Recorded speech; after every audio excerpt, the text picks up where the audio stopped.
Todos. Vou compartilhar aqui a minha tela. E, bom, para mim é um grande prazer, uma grande honra, né? Estar aqui, retornar aqui ao domingo para fazer esse estudo com vocês. Vocês estão vendo a tela? Tá tudo certinho? Sim, Então eu vou ampliar aqui. Muito bem. Sim? Tá. tá direitinho, Júlia, tá aparecendo, né? Muito bem. Então, para mim é uma alegria muito grande, né, estar aqui fazendo esse estudo nessa casa que me acolhe há tanto tempo, que me serve aí de suporte para absolutamente tudo que eu faço na vida. E é muito bom ter esse espaço aqui de troca entre nós, né? E hoje o tema que me convidaram a fazer é esse daí: o que é a morte, baseado em capítulos do Céu e Inferno, em Pergunta dos Livros dos Espíritos. E esse é um tema importante, um tema delicado, né, certamente, mas eu nem pestanejei ao aceitar, porque também é uma oportunidade que eu tenho, né, de refletir sobre o tema e de me ajudar a iluminar aqui os pensamentos e o coração. Então vamos lá, que vamos começar. Eu estruturei o nosso estudo com base em 7 perguntas que me ocorreram à medida que eu ia lendo, né, ia me aprofundando, resgatando um pouco aí esses conhecimentos. Então eu vou fazendo essas perguntas e a gente vai procurando entender o que a codificação nos possibilita em termos de aprendizado, né, com base aí nesse tema. Então vamos lá. Primeira pergunta, a pergunta obviamente que serve aí de fio condutor, né, de ponto de partida para o nosso estudo é a pergunta do próprio estudo: o que é a morte, né? O que efetivamente significa a definição da palavra morte? Então vamos lá. Se a gente pega a etimologia da palavra morte, ou seja, a origem dela, né, da forma como ela foi construída, ela deriva do latim mortis, que significa interrupção completa de um organismo. Então, a gente lida com a morte compreendendo que ela seja essa finitude, né, da vida orgânica, desde que o mundo é mundo, né? De todos os seus processos de transformação, de alguma forma, ele envolve a interrupção de organismos vivos, né? Mas por que vem, então, dessa palavra morte? A base, né, de toda a nossa estrutura linguística, né, ou boa parte dela, vem construída a partir, inclusive, de construções mitológicas, né? Então, na Grécia, a personificação da morte era conhecida como Thanatos, né? E não necessariamente ele representava uma dimensão cruel do fim da vida. Desde lá, ele já guardava, digamos assim, um significado, uma definição mais libertadora e até mesmo doce desse processo de interrupção de um organismo vivo.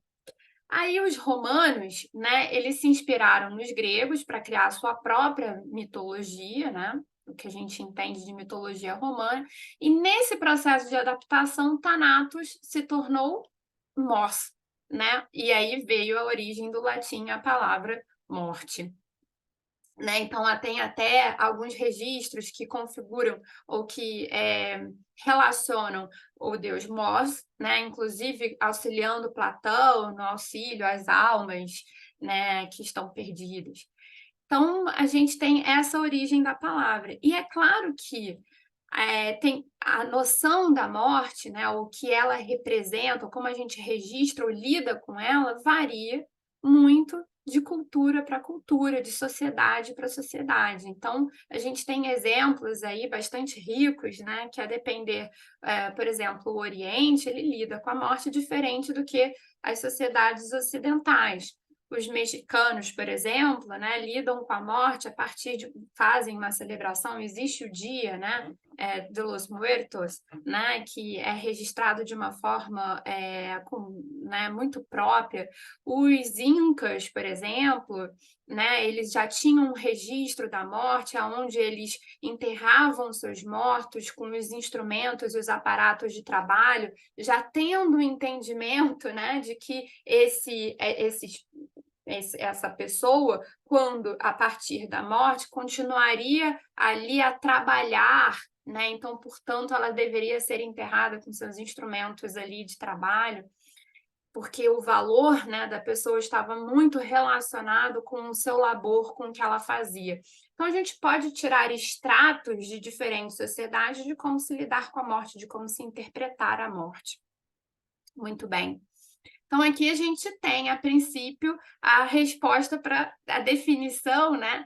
Ao menos no dicionário, o que significa a morte, ou o que é a morte. Muito bem. Aí vem a segunda pergunta, e eu já vou com uma pergunta já bem difícil, né? O que vem após a morte? E aí, a gente pode se fazer uma pergunta adicional, que seria: será que a morte, após a morte, o que nós nos tornamos após a morte, ela representa a destruição absoluta do que fomos quando tínhamos o corpo? Ou seja, será que a gente simplesmente deixa de existir, né? Desaparece, né? No todo e vai para um nada, né? Então, o capítulo 1 do livro Céu e Inferno, ele nos ajuda a compreender um pouco como é que seria um mundo se nós acreditássemos e internalizássemos fielmente essa ideia de destruição absoluta e da ida para o nada. Então, vamos fazer esse exercício juntos, proposto lá no capítulo 1 do livro do Céu e Inferno, que é o porvir e o nada. Então, primeiro passo: se eu acabo definitivamente, portanto, o que eu sou, a minha individualidade, simplesmente eu deixo de existir, eu posso criar uma imagem, criar uma atitude quanto à vida de aproveitar o que eu tenho agora, né? Então, esse presente, esse foco só no presente. Bom, é uma estratégia, uma vez que eu vou deixar de existir. E aí, o que a gente pode imaginar a partir disso? Essa ideia é um terreno fértil para o egoísmo, né? Por quê? Porque se eu vou para o nada, eu deixo de existir, eu não tenho, né, nada do que eu faço aqui vai servir para alguma coisa, vai valer de alguma coisa, então eu tenho que fazer valer as minhas vontades e desejos. E aí, o que vem depois disso? Eu fico com um foco só no presente e no gozo terreno, e no desfrute do que está ali à minha disposição, ou o que eu posso correr atrás para desfrutar ainda mais. E aí, a gente tem o ápice do materialismo, né? O ápice da ideia do materialismo, que é o que vale, o que eu estou vendo, o que eu estou podendo experimentar, o que eu estou podendo diagnosticar. Mais do que isso, não tem, se eu não posso verificar, se eu não posso analisar, se eu não posso estimar, não existe, né? Não faz parte. E aí, então, se nós convivêssemos amplamente com essa ideia materialista, o que a gente teria seria a inexistência de nós enquanto sociedade. Porque o convívio da sociedade, em sociedade, ele significa que devemos lidar com os outros, com os desejos dos outros, com as vontades dos outros, com as necessidades dos outros. E se nós pensássemos eminentemente de forma egoísta e autocentrada, não haveria comunidade e sociedade que se estabelecesse. Então, nós chegamos aqui, o mundo chegou ao que está hoje, obviamente, com uma série de desafios, com uma série de buscas autodestrutivas, mas nós chegamos até aqui.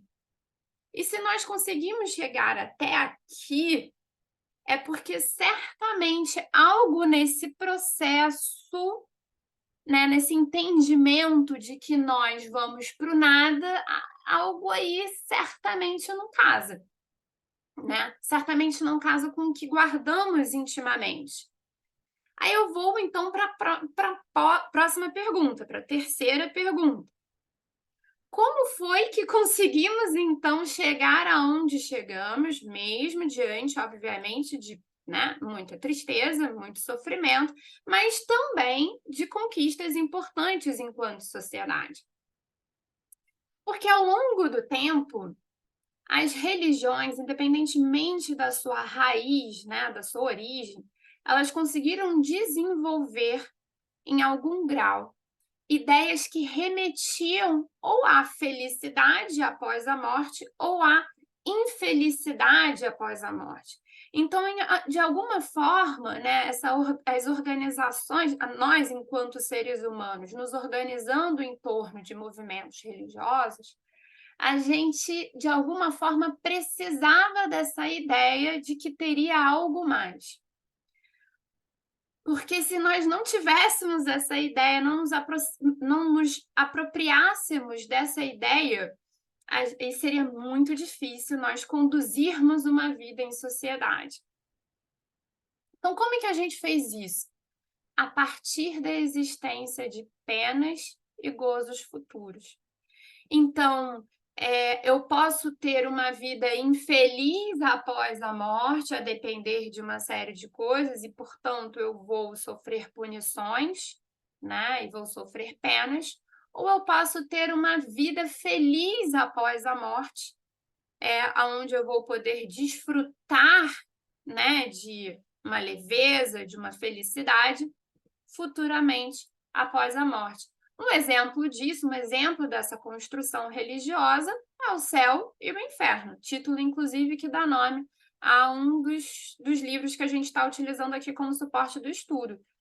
Obviamente, outras religiões construíram essa ideia de felicidade ou infelicidade após a morte de maneiras diferentes, mas que de alguma forma elas guardam essa associação entre si a partir de consequências de atos, de inconsequências da vida que se leva enquanto está vivo.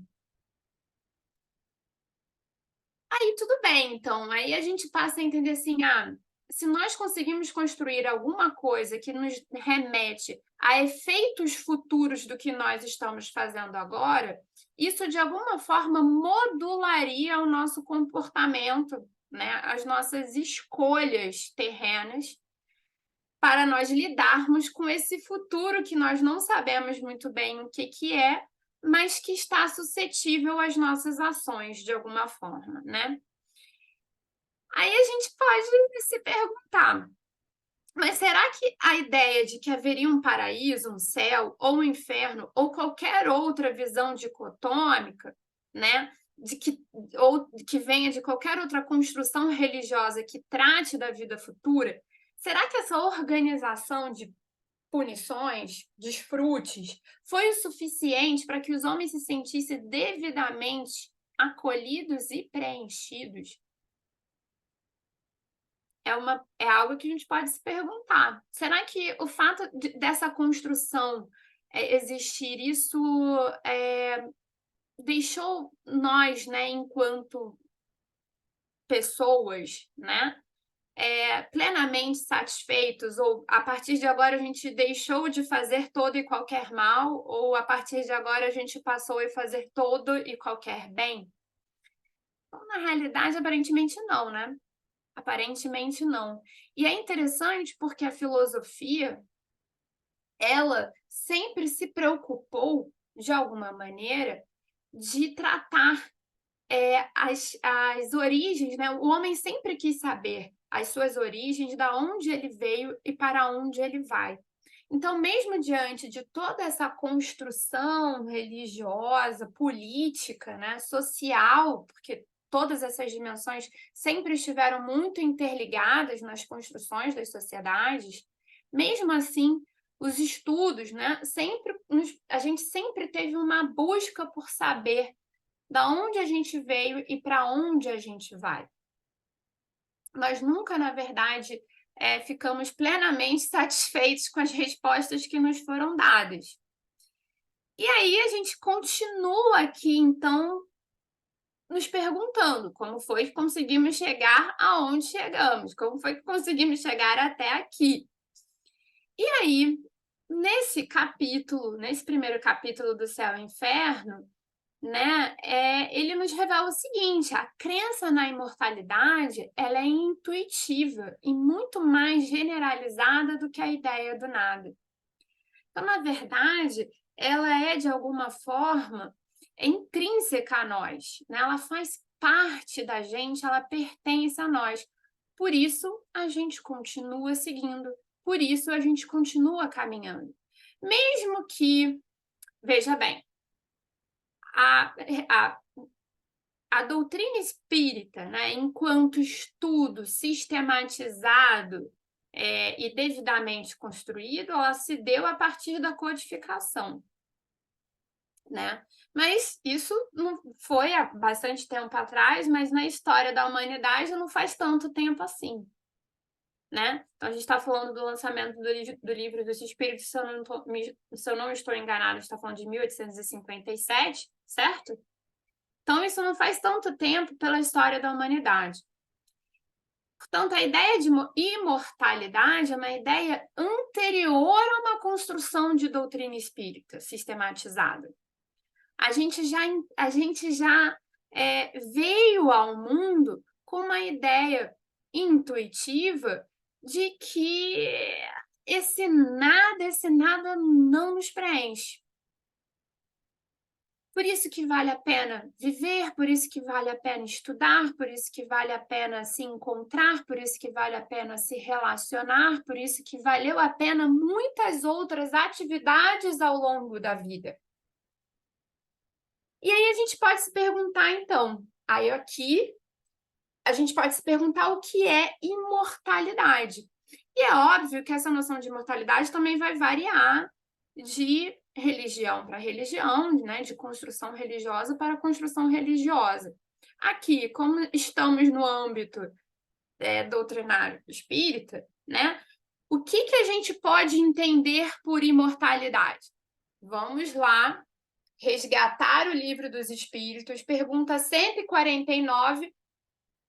Kardec pergunta aos espíritos: o que sucede à alma no instante da morte?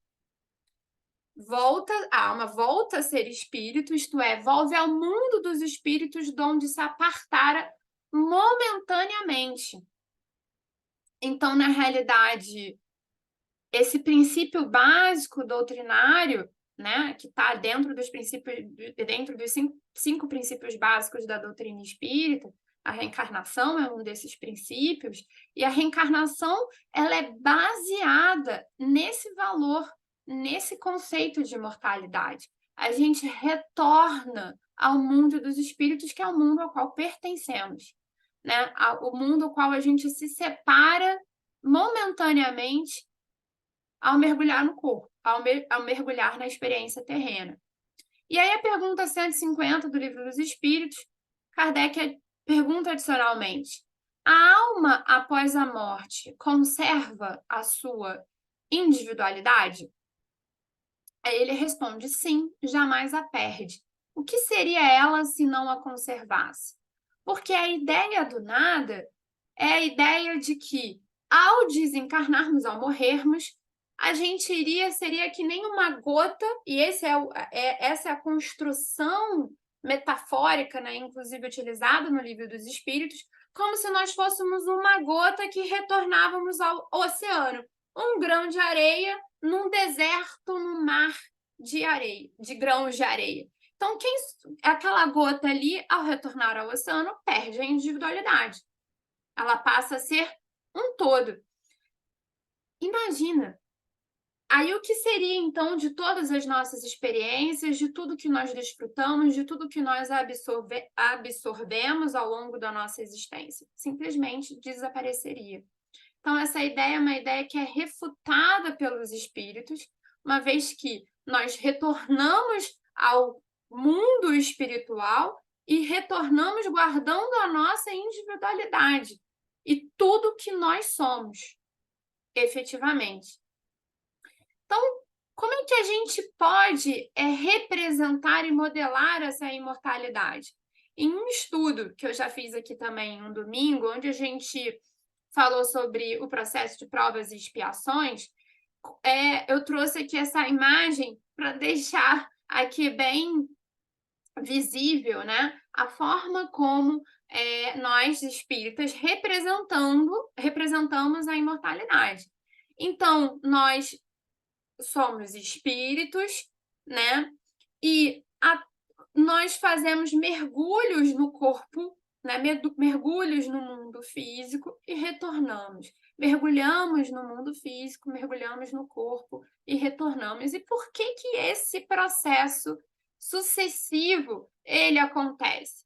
Porque o progresso se dá a partir das experiências que nós coletamos quando mergulhamos no corpo. É no mergulho no corpo que nós sofremos a prova de uma nova existência. E ao sofrer a prova de uma nova existência, nós temos a possibilidade de aprendizagem. É só no mergulho no corpo que nós temos efetivamente a chance de colocarmos em prática aquilo que está guardado na nossa consciência e que nós trabalhamos e que nós depuramos planejamos quando estávamos no plano espiritual em momento prévio. Então, a imortalidade é um valor inestimável para a gente. É um valor inestimável, sobretudo porque ele pressupõe a ideia de aprendizado a cada momento que nós mergulhamos no corpo e saímos do corpo. É na experiência que a gente aprende. Com base nessa quarta pergunta, eu vou fazer a quinta pergunta. Veja que estou avançando aqui rápido. Eu falei que o estudo está estruturado em 7 perguntas. Então, vamos aqui na quinta pergunta. Mas por que tememos a morte? Então, uma vez que nós chegamos até aqui, temos compreensão, né, da imortalidade da alma, nós enquanto espíritas, né, temos a compreensão da imortalidade da alma, temos esse conhecimento, temos essa ideia como algo intrínseco a nós. Aí a gente pode se perguntar, não só podemos, como devemos nos perguntar, por que então a gente teme tanto a morte? E aí, no segundo capítulo do livro do Céu e Inferno, né, nesse segundo capítulo, que é o título dele é O Temor da Morte, ele vai dizer assim: bom, primeiro de tudo, a gente teme a morte porque a gente tem um instinto de conservação. Faz parte da nossa construção enquanto humanos. Então, nós, né, fomos evoluindo, nosso princípio ali vital foi passando por diferentes experiências, né, no mundo físico, no mundo orgânico. E assim como um animal que está muito próximo, né, ali da morte, né, do fim, da noção de finitude, ele sabe quando se aproxima, ele sente medo, porque nós temos como valor importante, cravado aqui na carne, né, essa noção de que nós precisamos nos preservar esse invólucro, preservar a nossa existência. Isso faz parte, é instinto, é instintivo. É instintivo. Mas, à medida que compreendemos melhor sobre a imortalidade da alma, e aí, portanto, nós vamos dando cor, dando todo um colorido para essa noção de vida futura, esse temor ele tende a diminuir. O instinto de conservação ele permanece, mas o temor quanto à morte ele tende a se reduzir. Logo, a gente entende que, à medida que nós vamos amadurecendo, estudando, aprendendo, internalizando determinados processos, a gente vai moldando essa ideia de vida futura de uma forma muito mais apaziguadora. Bom, essa deveria ser a tendência, certo? E por que que essa maturidade, ela nos é benfazeja, ela nos é oportuna? Porque a ideia é, à medida que nós vamos amadurecendo, nós vamos reduzindo as incertezas ao longo do caminho. É para isso que o estudo serve, é para isso que o que nós estamos fazendo agora aqui serve, né? Para a gente reduzir um pouco mais as incertezas, não apagá-las completamente, não de tirar o temor ou o medo, reduzir o medo a nada, mas para que a gente, ao contrário, possa visualizar a vida futura de uma forma mais tangível, né? Esse é o nosso interesse. E aí, eu aqui nos meus estudos resgatei um verso de uma música do Gilberto Gil, que eu particularmente gosto muito. O nome dessa música é Não Tenho Medo da Morte.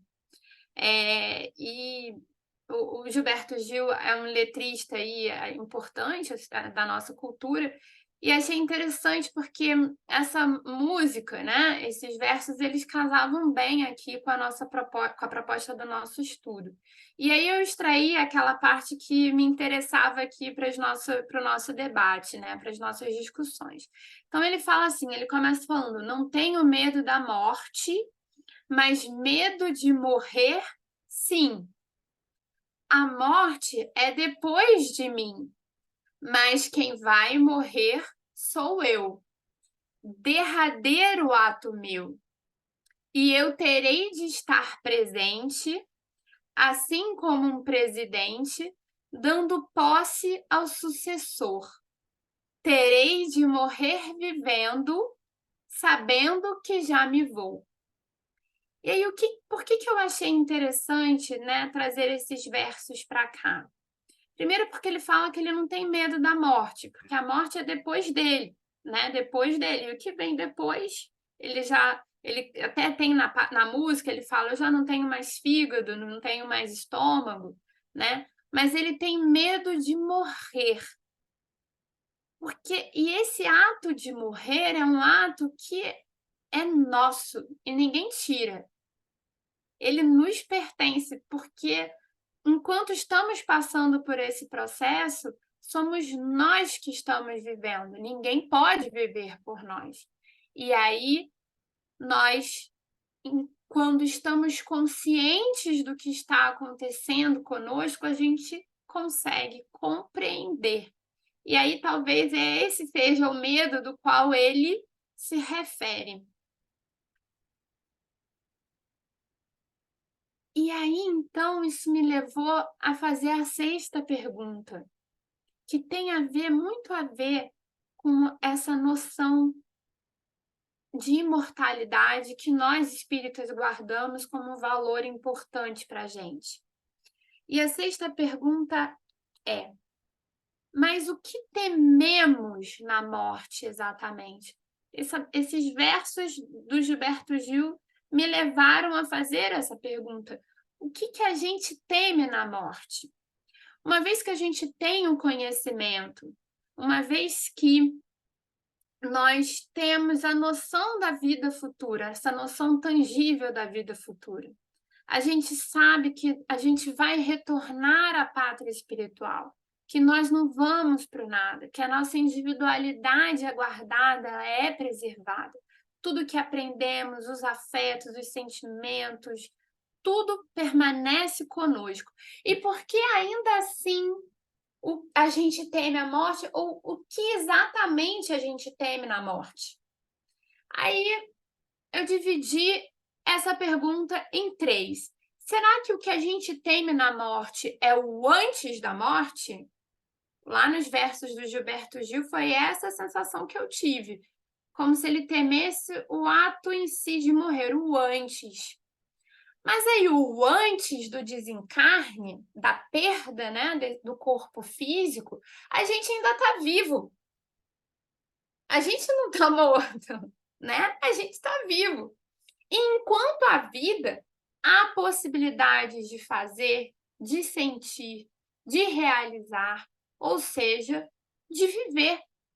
Enquanto há vida, há possibilidades de viver. E aí eu trouxe esse livro que eu li há alguns anos atrás, já tem algum tempo que eu li esse livro, que é de uma médica que é focada em cuidados paliativos, ou seja, são aqueles cuidados, né, que são direcionados a pacientes que passam por uma doença grave e que já não há nenhuma instrução médica, né, que possa possa levar à cura, né, daquela doença grave. Então entra-se com cuidados paliativos, aonde a pessoa possa manter a dignidade, né, a consciência de si, né, sem passar por dor, né, e essa pessoa ela é cuidada no todo, né? E enfim, os cuidados paliativos é algo que, né, existe já há bastante tempo, a ideia, né? E aí monta-se toda uma equipe, né, de médicos, de psicólogos, de cuidadores, né, em torno desse paciente. E aí, nesse livro, ela é muito interessante porque ela resgata, essa autora, ela resgata alguns estudos, né, científicos que revelam que esse limiar com a finitude, né, ou seja, de pacientes que sabem que estão próximos ao desencarne, a essa finitude do corpo físico, né, do corpo orgânico, eles revelam que esse limiar, essa proximidade, ela é um momento muito fértil e importante, produtivo, porque se amplia a capacidade de absorção, se amplia a capacidade de sentir. E há processos muito importantes que acontecem durante esse período. E a gente sabe que, enquanto espírita, né, todas essas fases da vida, desde o nascer, que é um processo super difícil, né? A gente mergulhar no corpo físico, né? Se atomizar ali no corpo de um bebê, sair do ventre materno, seja qual for a via, dar aquele choro, fazer, né, aquele choro que expande o pulmão, aprender as primeiras palavras, a escrever, tudo isso exige do espírito e exige do corpo uma energia imensurável. E a natureza, e ouso dizer que a providência divina, ela é muito inteligente e muito benfazeja em todos esses processos da vida. Porque quando nós vamos nos encaminhando para o fim, e aí esses estudos revelam isso, a gente, quando estamos conscientes desse processo e lideramos autonomamente, né, esse processo de desencarne, a gente pode aprender coisas belíssimas, belíssimas, belíssimas. Até esse último segundo, ele nos é muito importante. E esse livro nos foi muito útil recentemente aqui na família, por conta de perdas, né, familiares importantes, né, que a gente teve. E isso ajudou muito a apaziguar os corações, né, em situações de pessoas com doenças terminais. Então, antes, o que a gente pode concluir? A vida. Então, antes de morrer é vida. Nós não estamos mortos, nós estamos vivos. E enquanto há vida, há possibilidades de se realizar muitas coisas. Obviamente, sem querer romantizar, né, todos os processos em que a gente sabe que no contexto social onde a gente vive, com inúmeras dificuldades, né, com pessoas sem a devida assistência médica, psicológica, sem o devido acolhimento nas suas dores. E aí é claro que muitas das vezes a gente nem todos conseguem ter, né, essa oportunidade. Mas quando eles são de alguma forma acolhidos por um olhar atento, por um abraço, né, por algo que apazigue os seus corações, a gente sabe que isso é capaz de promover uma transformação muito grande naquele espírito. Se não é o antes, porque no antes há vida, será o durante que a gente teme? O durante, o processo em si da morte, do desenlace? Aí eu resgatei a pergunta 154 do Livro dos Espíritos para nos auxiliar a responder esse durante. E aí, nesse durante, o que a gente tem? A gente pode se perguntar. Quer dizer, Kardec perguntou, né, para os espíritos, ele já fez esse trabalho por nós.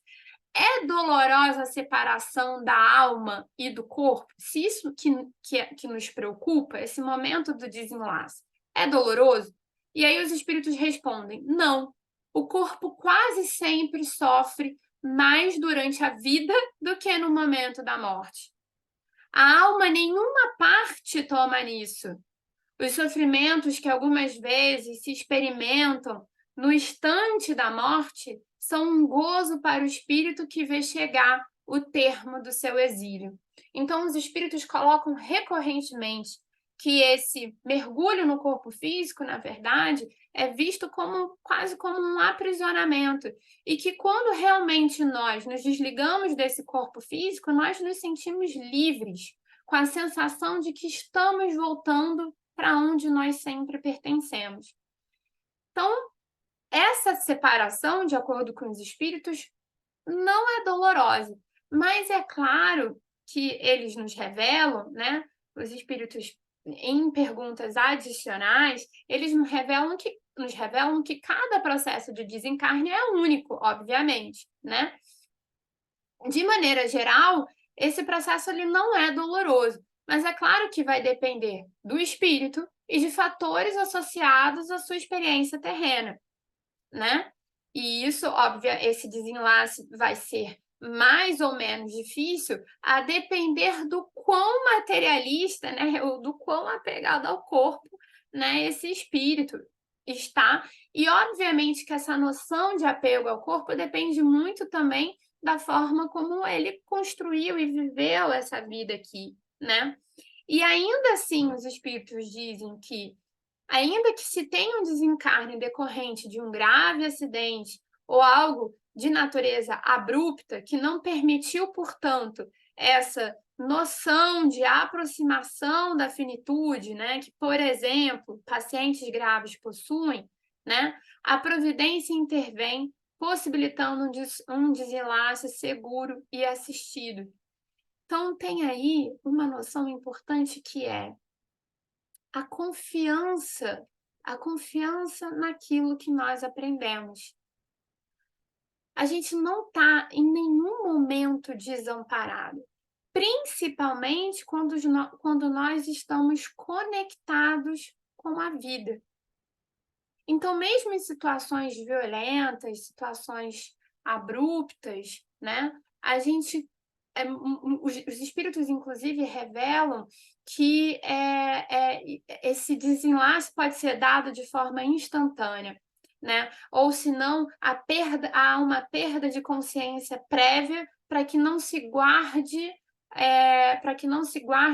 a experiência material, né? Da dor material, física, né? Do desencarne, do tipo de desencarne. Mas é claro que, como não existe lei para isso, depende muito de nós, depende muito do espírito, depende muito das experiências que foram vividas por ele. Então, se o durante, de alguma forma, é previsto assistência, é previsto esse amparo, a princípio nós não deveríamos temer esse desenlace. Então, eu vou para a última parte dessa pergunta, que é perguntar o seguinte: então, será que o que tememos na morte é o depois? Mas aí, se nós espíritas temos a consciência da imortalidade da alma, a gente sabe que depois não há corpo, logo não há sofrimento físico, né? Então, todas aquelas dores, as mazelas, os desconfortos próprios do corpo, eles deixam de existir. E a gente tem, então, o que a gente tem após esse desencarne é o encontro com a nossa própria consciência. E aí, meus caros e minhas caras, se isso nos preocupa, é importante, então, a gente refletir sobre a vida que a gente está levando agora, aqui, agora, enquanto estamos no corpo físico. Então, o nosso problema não é com a morte. O nosso problema, na verdade, é com a vida. O nosso problema, sobretudo, é com a vida que a gente leva. Porque a vida que a gente leva é o que promove esse encontro da consciência, esse exame da consciência no pós-desencarne. E aí sim a gente pode ter mais ou menos medo, a depender dos resultados que esse exame da consciência nos provê, né? As possibilidades, quando nós desencarnamos, as possibilidades de aprendizagem são muito mais amplas, são muito mais expansivas quando a gente não está revestido pela matéria. E a gente ainda tem a chance, a oportunidade de reencontrar aqueles espíritos que nos foram caros e que nos serviram de suporte na existência corpórea. Então, na verdade, eu brinco que a gente tem a faca e o queijo na mão.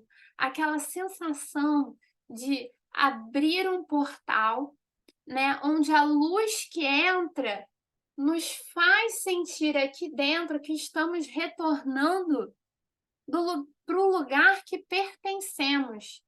E lá estarão de braços abertos aqueles espíritos que nos amaram por toda a existência. Eu, particularmente, acho que não deve ter nada mais bonito do que isso. E, às vezes, muitas das vezes, enquanto nós estamos aqui encarnados, a gente guarda um pouco essa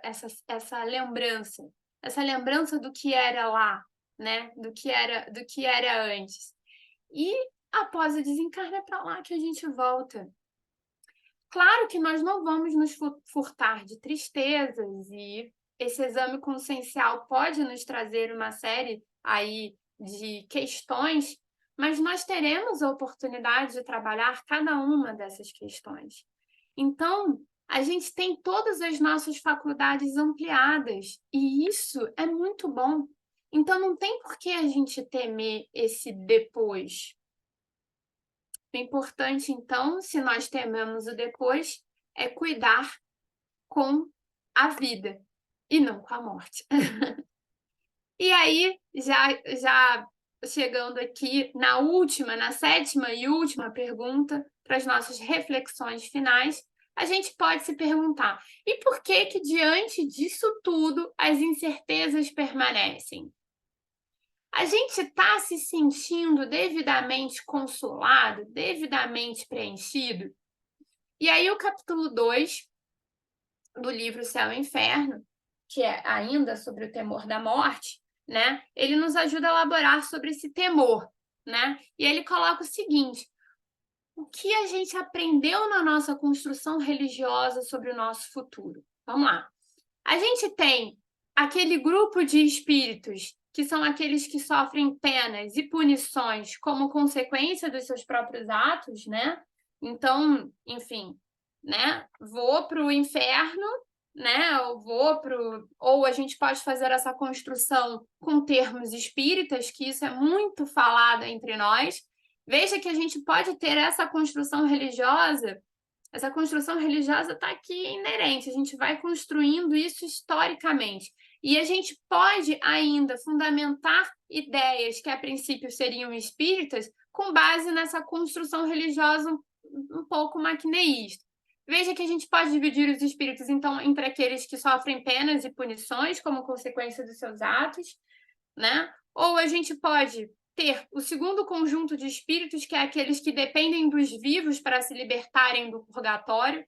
Então, a gente tem aqueles que vão para o inferno, ou a gente tem aqueles que, nas nossas palavras, vão para as zonas umbralinas bem inferiores, né? A gente tem aqueles espíritos que ficam dependendo das orações dos vivos ou do que os vivos podem fazer por eles, né?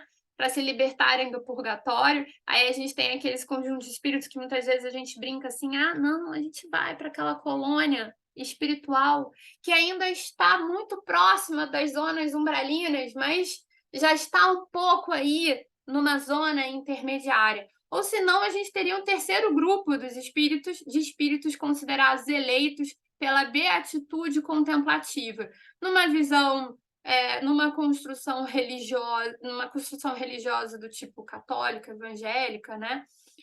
Aí aqui a gente teria os santos, né, os beatos, ou se não, na nossa construção a gente tem aqueles espíritos considerados missionários, né, e tal, a gente tem alguns exemplos disso. Aí, e que imagina, nem eles estão, mesmo o missionário, ele não tá impedido de sofrer, principalmente por aquele ente querido que, por exemplo, está em condições bastante difíceis. E aí eu me pergunto a vocês, como é que a gente pode construir esperança nesse contexto? Onde ou a gente vai sofrer punições, ou a gente vai ficar ali à deriva, ou a gente vai para um paraíso que vai depender se nós formos santos ou missionários. A gente, em bom português, a gente, né, tá em maus lençóis, né? É muito difícil ter esperança nesse contexto, né? Como é que a gente constrói esperança nesse contexto? E aí, por fim, a gente precisa, né, ter confiança na imortalidade. O que a gente aprende aqui, o que a gente constrói aqui por meio das palestras públicas no ESG, na evangelização espírita juvenil, nas reuniões da maturidade, nas reuniões mediúnicas, não importa, ou em qualquer outra construção religiosa que seja, o conhecimento, ele deve nos libertar. Ele não pode ser uma amarra. Uma vez que a gente entende as propriedades da imortalidade e a gente ganha confiança na noção do que isso representa efetivamente, né? A gente se abraça a essa esperança.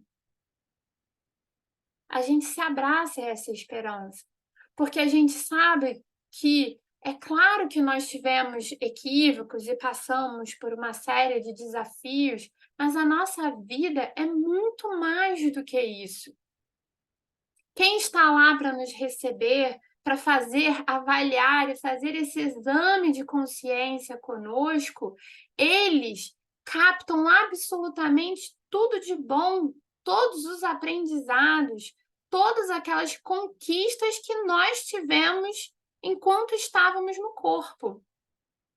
É muito importante a gente ter confiança nessa noção, até porque a continuidade, ela representa uma porta que o que ela abre é a porta da vida. Então, na realidade, quando a gente fala de todos esses processos, do antes, do durante e do depois, a gente está falando sobretudo sobre a vida. É de vida que nós estamos falando e é sobre a vida que nós devemos atuar. E é claro que sentir tristeza, pesar, desconforto, dor, sentir que o chão que nos serve de suporte está desmoronando diante da finitude corpórea, diante da perda de alguém que nos é importante, ou diante até mesmo da nossa própria finitude, né? Quando nós nos deparamos com alguma doença ou com alguma questão em termos de saúde, estranho seria se a gente não sentisse tristeza, desconforto, medo. Afinal de contas, a gente tem o nosso instinto de conservação, afinal de contas, nós somos pessoas, nós temos sentimentos, nós criamos vínculos, nós criamos afeto. É claro que nós vamos sentir tudo o que está ao nosso alcance para sentir, né? Inclusive, nós vamos sentir tristeza, mesmo sabendo que há imortalidade, há a vida futura, mesmo sabendo que nós temos um idoso já se desprendendo do corpo, e a gente vai sentir tristeza. É claro que nós vamos. Mas esses sentimentos, eles podem existir sem que tenhamos de deixar de ser leais à esperança. A lealdade à esperança é um princípio que devemos guardar assim com unhas e dentes dentro de nós, porque ele nos dá essa noção de lealdade, nos dá segurança para continuarmos vivendo, para continuarmos fazer aquilo que acordamos em momento prévio quando estávamos desencarnados na erraticidade. Nós temos um compromisso com a vida. Todos nós temos um compromisso com a nossa própria vida. E é isso que nós não podemos deixar de perseguir. É essa lealdade e esperança que nos conecta àquilo que nos comprometemos a fazer, a elaborar consigo mesmos. E aí eu finalizo esse estudo de hoje deixando aqui um verso de uma poetisa mineira eu gosto muito dela, e ela diz o seguinte, nesse verso dela: o que a memória ama fica eterno. Te amo com a memória, imperecível. Então, todos os nossos amores, os nossos afetos, aqueles que fizeram parte da nossa vida, que nos levaram a aprendizados, que nos transformaram, tudo que vivemos com essas pessoas, elas ficam tudo isso fica guardado nos nossos corações, é valor, é nosso, é intransferível. Nós vamos carregar para onde nós formos, para onde nós iremos. E ainda teremos a chance, porque a providência divina é infinita, de reencontrar todos esses amores em momento oportuno. Muito obrigada pela oportunidade de trabalho aqui, de estudo com vocês, e estou à disposição. Vou agradecer a Juliana.